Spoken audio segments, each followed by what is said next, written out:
and the cosmic fuel pump, where we're going to talk today about the recipe for the frosting on the cake. The cookbook is the cookbook of love. Is that a little mushy? Well, why not? I mean, why not be an appreciator? Why not love life?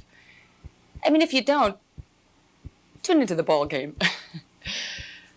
Last week, we left off with a homework assignment. And your homework assignment was, be happy. What did somebody say today? You could be happy. I have an easy solution. You could be happy by being one of the 7 dwarfs. Well, that's not what we talked about last week. Last week we talked about being happy not as some complex, hard-earned, convoluted, lifelong process, although I guess you could actually say it is all those things. But if it's not all those things, it's something else that's much simpler, which is it's a choice. It's a choice to go, as we said before in the show, this way. It's a point of view. Pain is an opinion. Suffering is optional. These are some of my favorite little thoughts to keep in mind. So in this little continuum of talking more about how to do this real simple thing, which actually doesn't require any information either, it just requires doing, but our minds are funny, tricky, and so it deserves a little more conversation, at least a half an hour's worth today. So, well, I guess we could say, first of all, what is happiness? Let's talk about that first so we know what we're talking about before we decide how to get there. For me, happiness is not something that happens to me.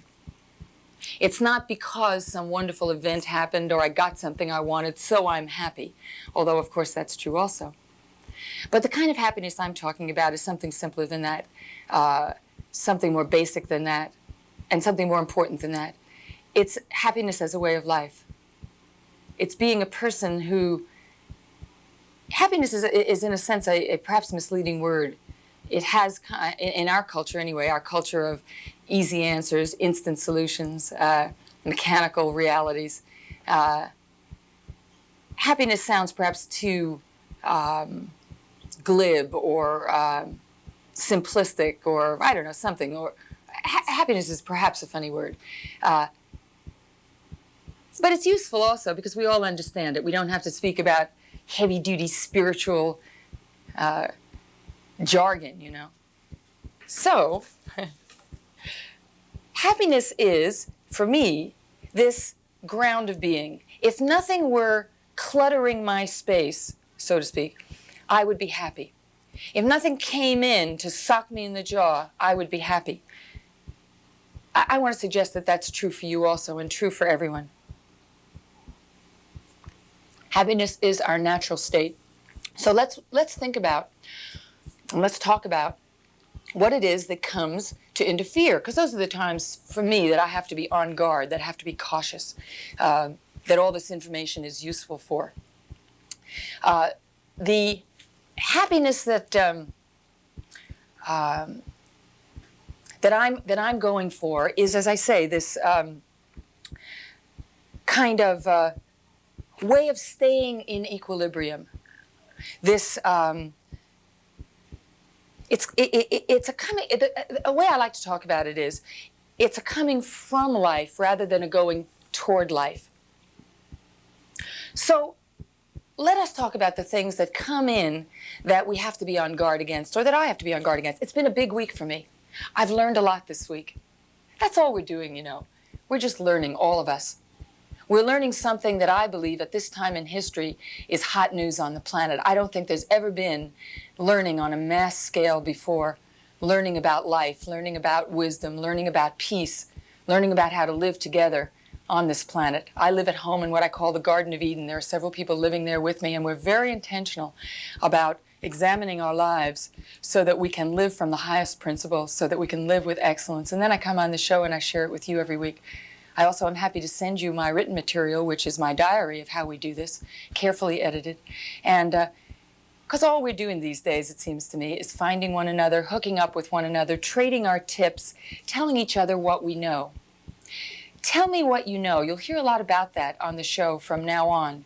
The Cosmic Fuel Pump, if it has a motto or a slogan, I think it will be that. Tell me what you know. The idea being that if we collect all of our positive information, if we add always to the accumulated body of wisdom, that's about the best thing we could be doing. It's time to cease our passivity, cease our kind of listening to experts tell us how we should be and how it should be, and all of us to add to the common pool of knowledge, the pool of knowledge being really who we are in a state of love with one another, in a state of peace on earth. And this is a very extraordinary time in the history of civilization, as far as I'm concerned, when for the first time we stand a chance of really coming into these understandings together. I hope you're not getting tired of me talking about these things. I do talk about them every week. But I want to make it clear, you know, that this is a game for all of us. And the Cosmic Fuel Pump is merely a playing field to which all of you are invited. And we can play glorious games together. And it's the only kind of games I was ever interested in playing. So if you're interested in this sort of thing, and I know by now, if you know what I'm talking about, you know you know.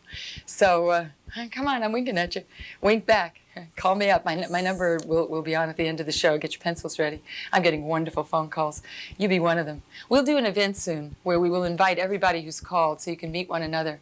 We'll have a presentation palace where you can all present yourselves to one another. Won't that be fun? But I won't know who you are if you don't call me up. So you do that.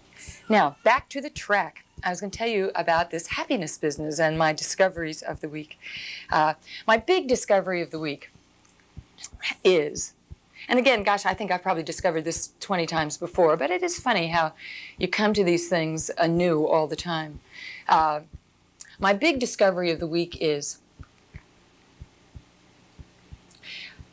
it is important that I give up all my attachments in order to be happy. In other words, if I need something to be happy, that's not what I'm talking about. Happiness is this place to come from. So if I'm waiting for something, it won't work. So what I have to do is give up all my attachments to anything and just know that this happiness is coming out of me. And what is this? This week I saw the huge biggie that I have to give up my attachment to is my attachment to things being fair. You know, people like us, crusaders for justice, it's a tricky one. We lose our perspective. We expect everybody to be doing it like we're doing it or like we know it is there to be done. And we go to war. We come into a state of war to make things peaceful. Wait a minute, folks. I mean, that's just not the way, you know, it works. You have to, if you're going to play the game, if you're going to be the great appreciator of life, what does this one say? Deliver all messages. Well, that's going to be the big payoff of this little talk of how to not expect things to be fair. There's how-tos for the how-tos. So you have to give up all the things that shrivel you up as you're watching all these terrible things, terrible people doing awful things, and you wanting to redress these wrongs. Redressing wrongs is great in terms of delivering all messages. Tell the absolute truth. Of course, come from being a friend to the creation. The more you can do that, the more successful you'll be at being a happy person and successful at your intention. Life is just an opportunity. I had something nice written down. You're a creative principle in a land of opportunity. That's all you are. So when you see something that you clearly know shouldn't be the way it is, my suggestion is relax. Surrender your need that it change, and then be absolutely direct. Speak the truth to it. Speak it as its friend. Hey, friend, it doesn't work doing it this way. It's not the way. Maybe you have to raise your voice to a friend because sometimes friends start walking the other way. Hey, friend, come on. My idea of deliver all messages is, again, one of the biggies of the week for me. I saw that I had to give up my attachment to things being fair. I also saw that what I boil down to a little phrase, deliver all messages, means for me, we are just trotting along, doing whatever's happening.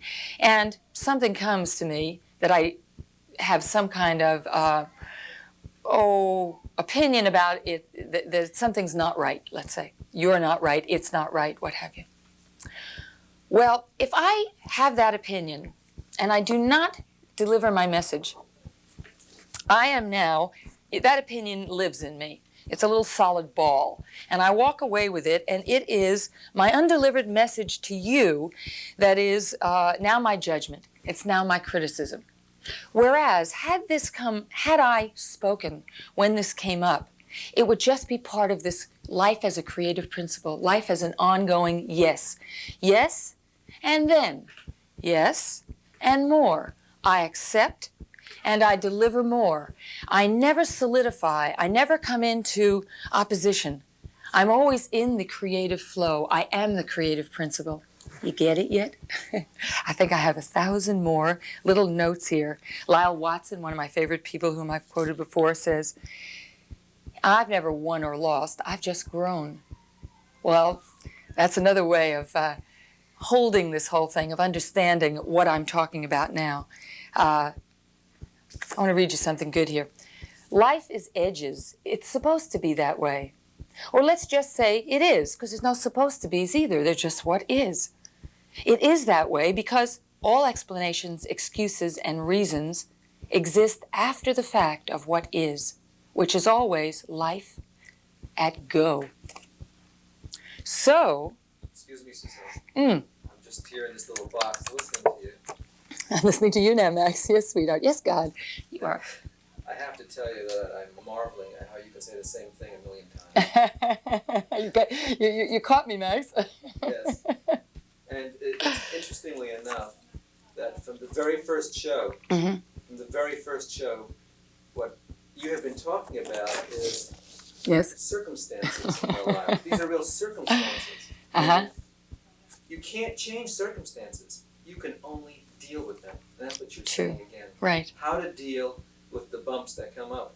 Right, so that you can live the intelligent life, which is the life that's directed towards happiness. And if you want to argue about that, well, if it's not the ball game, it's the soap opera.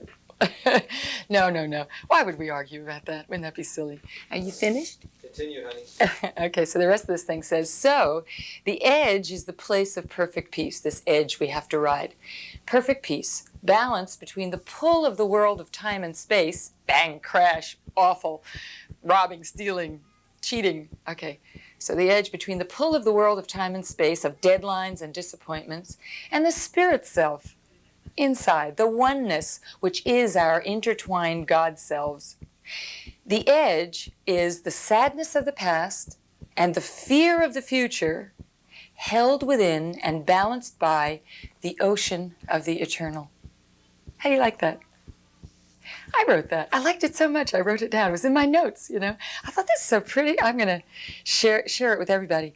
And the cosmic fuel pump here is just pumping us up to be this perfect manifestation of this spirit within so that we can live in the material plane but not get lost in it, not think that that's what it's about, but really understand that the only thing that really brings us joy is staying tuned in to what's inside, keeping our hearts open and being this creative principle.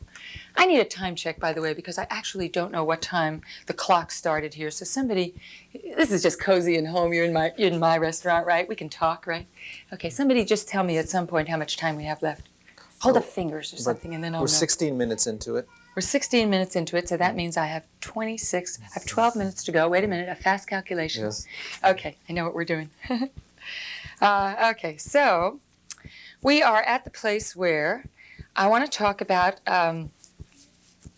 creating this good, once we deliver all these messages, there's one more thing that I want to say in this little run today before we go on to our departments. And I want to echo something I said last week. As I speak about all of these, deliver the messages and do this and do that, there's something that's underneath all of this, which is that people are pointing at me. Now, I love being pointed at, but you're all going to have to point the same direction so I know where to look, okay? Thanks. Are we having fun? Between it all, I know I'm saying good stuff, though, so stick around. Don't go away. Okay. So the thing that's going to happen when we deliver all the messages that I would be remiss not to talk about is this isn't shoulds and oughts in a kind of school book way or kind of an obligatory way. This is maybe the most important thing of all. Underneath all of this is this little lighthearted spirit. It's in there. It's in there. It forgets because it gets pummeled by the world and nobody bothers to tell it that it's even alive. You have to make these discoveries, you know.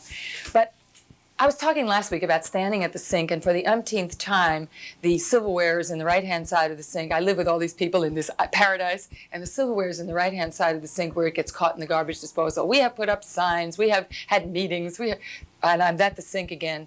And the temptation truly is to be discouraged, irritated. And I just stood there at the sink last week, and I said, naughty, naughty. I said that inside myself. And then I said it out loud. But inside myself was the most important part. So I didn't shut down and I didn't contract. Remember, just remember that. I'm telling you, if you remember these things, you don't have to go to therapists, you don't have to go to gurus. In the end, you'll only have to get to this place where you have to do this stuff anyway. So I can make myself clear enough. I can save you all a lot of money. You can send it to me because we do this all for nothing. And then we'll get rich and we can be on NBC. And wouldn't that be wonderful? Wouldn't it be wonderful if Ronald Reagan heard me? Hi, Ronnie. Here, we got a chair for you. All right, so I'm moving along right now to a department, and I want to read something that somebody said last night. See, we're really right on top of life here. Judy Verboda told me something last night. She says she considers herself to have universal, permanent, amateur status. Chew on that one a while. It's so good. It's like no gurus. It's okay. If you need gurus, go to them. Get their messages and split. And then listen to the show and call me up and visit me in my living room and win. If you have good things to say, you can come and spend a day. Say them to me. And you can have universal, permanent, amateur status with all of us. We don't need leaders anymore. We need each other. But we need wisdom, you know. So we need each other trading the smarts. And she had a wonderful mantra also that she had forgotten the Indian version of, which is just as well since I don't understand Indian. But here's the English version. I honor the empty space where you are not. And what that means is, hey man, you're not finished yet. Or maybe you are. We had a long conversation about that. Maybe being finished is just knowing you're not finished, because that's all there is, life and this creative principle. But, you know, if you make a mistake or if you got some dense place in you and I see that, I honor the empty space where you are not. I'll be your friend instead of your adversary. Isn't that nice? Okay, so now we're going to go on to messages from Central. Thank you, Judy. A little backwards today. Okay, so here's the things that people say who are like Judy. I could have put this in Messages from Central. It was a preface to it, where people get hot flashes. And I suspect they're mostly people like us, because I don't think there is anything but people like us, except they know better that they know. So here's what some people knew when they knew. The first one is from the spirit world. I've been talking about that a bit. I'm not going to talk about it again. It's the spirits talking, folks. And here's what they say. Many and many are the sources and the messages which you may read or hear which are of an inspirational nature, which express to you the perfection and the unity of the present moment. Beautiful bliss, you know. And many are the blissful moments that you may gain from taking in such beautiful and consoling thoughts. However, I've skipped in here, so if there are little gaps, whistle. However, if you do seek truly, you will find that inspiration carries with it a mandate for action. And it is that action which takes a discipline of the inner self. Such disciplines are not much understood in your culture. You really have to stand at that sink and say to yourself, until you don't have to say it anymore, light, light. Doesn't come, quote, naturally, except if we lived in another culture, you know, I don't know, I live in this one. And as you seek, you will find on your own a subjectively interwoven series of apparent truths. If you do not claim them as you discover them, they will escape you and you will have to discover them again and again and again. If you claim that which you know and begin the unending attempt to manifest within your being that which you have learned, then you shall proceed. And the penetration of the illusion which hides from you the true nature of love will be accelerated accordingly. This particular spirit world just talks about the illusion we're in. Everything's illusion except love, and all we're here to do is to discover love. If you have a disagreement, count yourself blessed, for you may use your manifested seeking to turn toward another self openly and fearlessly, your friend. Drink deeply in the glory and the beauty that is around you, but do not feel betrayed by apparent disharmony. Isn't it just like you, each of you, seekers all, to plan for yourself some hard times, some rough knocks, so that you might more clearly express the grasp of the truth and your penetration of all apparent separation? This is the work, folks. This is what we're here to do. This is what the pump is pumping out info for. Go through the fire of experience willingly and be tempered a bit at a time, that with experience you may bend and learn and become stronger, and serve more and more that great ideal that you so cherish. On the surface, the spiritual path seems poetic and dramatic and will attract many who will become weak-hearted. Know, my friends, that the spiritual path is for those who are tough and wish to become tougher. Perfect compassion involves an unbelievable personal discipline. For how, in this great illusion, can you naturally believe that all others are one with you? It's the most natural, but not in this great illusion. Stay tuned. Okay, so the next message from Central. I want to show you a picture of this sweet guy who lives in LA, and he's a guru. He's a sweet guru. His name is John Roger, and I'm going to read to you from one of the clearest things I've ever read that he's written. Okay, John, stay there. This is really quite a wonderful piece. And it appeared in his newsletter. And here's some of what it says. Every knock is a boost. Now, that's the same thing these guys were saying. Use everything to your advantage. I'm going to have to pick and choose here. To improve the last state, you as a human being made in the likeness of God are gifted with the ability to make intelligent choices in your life's expression. You have an opportunity to let life contract upon you, to squeeze you, to give you the justification to curse, etc. Right along with that, you have the chance to expand into a loving quality in the very moment of your contraction. The silverware. Okay. Sometimes people expand out of a sense of retaliation. They expand. Someone says, you're no good, and you say, you're not so hot yourself. No. The greater way of expanding goes like this. I'm going to love myself from the position I'm in. If you don't reach out to me, my heart will still reach out to you. You can't stop me from touching you inside of me where I love you. There's nothing you can do about my love for you. Tough. Okay. The price you pay for sacrificing the state of contraction and resentment is opening up to the love that is present. Great price, isn't it? If someone gives you information that has no place in your life, you're bad, you know. You don't have to be concerned with it. You don't have to decide if it's right or wrong. If it doesn't apply to you, disregard it. Anyone can sit and criticize this personality. Those abilities are cheap. You can sit and criticize everything, but you have to have the ability to step forward in your strength and build rather than tear down. Produce the loving and happiness you really want to create in the world. You have to let go of your fears. You have to quit arguing for here. You have to have the courage to always choose the positive, even when other people are choosing the negative. When enough of us do that, we can make a difference. The only way to be happy is to take responsibility, authority, control over your life. That's all I'm talking about this morning. Your choice, your decision to be happy, to appreciate, to say everything, deliver all messages. Those are all choices. They're not mystical mumbo-jumbos. Simple choices. If you don't complete something, or if you do something from negativity or anger rather than loving, this is an important point, you look back at that action and something inside of you lurches. You think, oh God, I don't want to look like that. That is your destroyer and betrayer. Go and correct the action. Right, John. Dropped it on the truth. I'm going to be the cosmic klutz. I'm going to put that on the next sign. Change it so it will not beat you anymore, and love the you that created the opportunity to learn to do better. Everything can be used to lift you. Give yourself a break. Treat yourself like the best friend you ever had, because you are. Okay, now, wonderful messages that I'm now going to move past, pick them up next week, and give you my high-octane hit of the week. What happened to my sign that said high-octane hit of the week? Where am I? Clutter, clutter, clutter. It's starting to look like my house.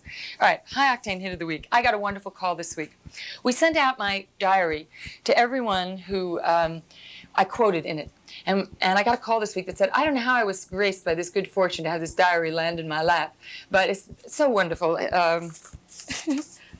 By some beautiful good fortune, a copy arrived at my doorstep. It fell into my heart and left me almost breathless. So we had this person come over. This person is answering Ram Dass's personal correspondence while Ram Dass is in Europe.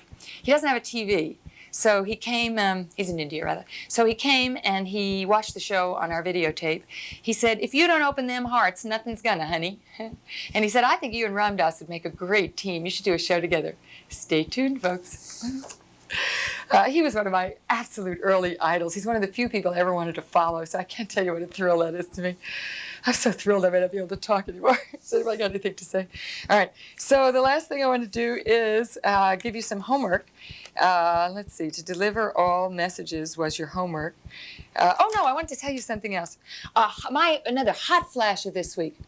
You know, when you're having difficulties with people, it's your inadequacy you're upset about, not them. It's your inability to really convince them that you're upset about. I want you to reflect on that this week. That's your homework. I'll tell you one small story that happened to me. I went, quote, through a red light and a cop stopped me. I did not go through the red light. I was watching it because I had to make a turn right afterwards. Didn't want to go through the light and something was happening. So I went through the orange light. The cop said to me, you went through the light.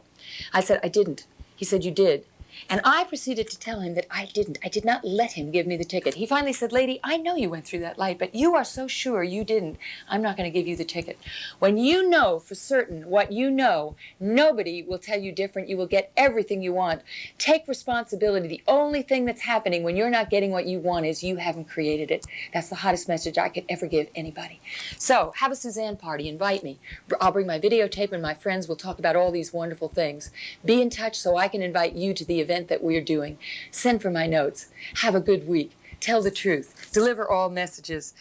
Don't be inadequate. Remember, you can have anything you want. All you have to do is create it.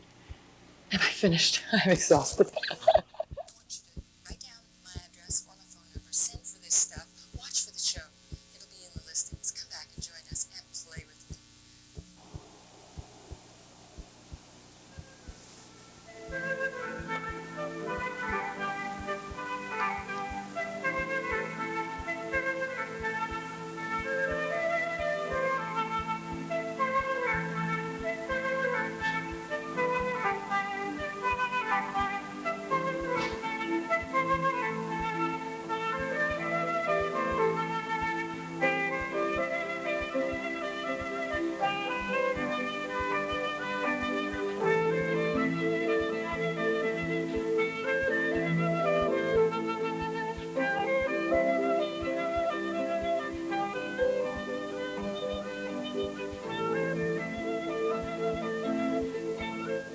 Call to find out when the Cosmic Fuel Pump will be on next week, and call or write if you want me to send you a copy of my written notes.